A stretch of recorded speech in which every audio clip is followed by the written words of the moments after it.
In this video, I'll be showing you how to use OBS for live streaming. It's a very simple method, so if you find this video helpful, be sure to drop a like and subscribe. Now, the very first thing you want to do, go over to your browser of choice, just type in OBS. OBS stands for Open Broadcast Software. So go ahead and click on it, it's completely free. Then if you're on Windows, you want to download it for Windows, same thing for Mac OS and Linux.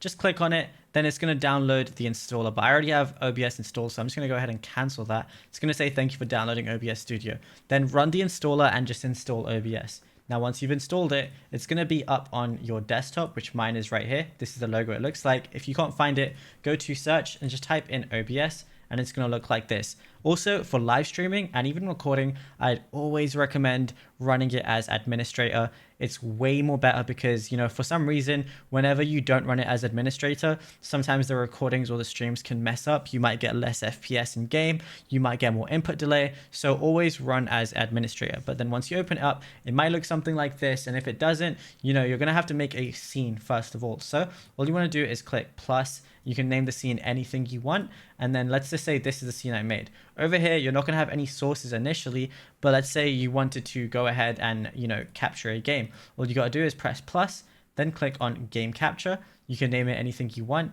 Then you can capture any full screen application or capture a specific window. This is the one I like to do. And then I would like to go to window and then capture the specific thing that I'm trying to record. Like, for example, if it was Fortnite and I had it open, it would be right here. But again, it has to be open for you to even do this. Then if I want to add some sound, all I got to do is go to the plus and then go to audio output capture. And then, I can just link that to any of my extensions like Google Chrome or anything like that, or even Discord. As you can see, I have them right here. And then another thing that you want to do is also include your microphone. Now you can do this through here and go to audio input capture, or you can do this through your settings. So I'll guide you through the settings now. Go ahead and click on settings. It's going to look something like this. Then go to stream and you can set the service to anything you want, like a custom URL, but I'm just going to do it to Twitch because that's what I used to stream on. And then server, I just recommend doing it on auto. It's going to, by default, give you the best one.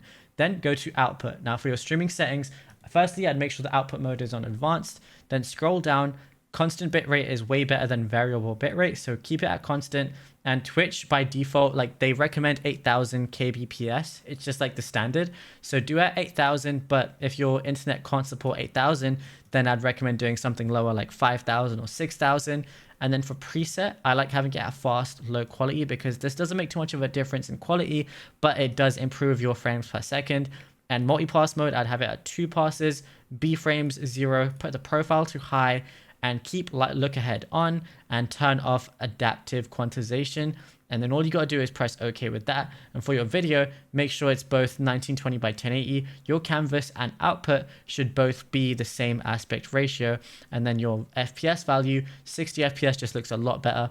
Make sure it's at 60 FPS and not something like 30 FPS. And then that's it. Once you are done with all your settings, all you got to do is press start streaming and then you'll be live.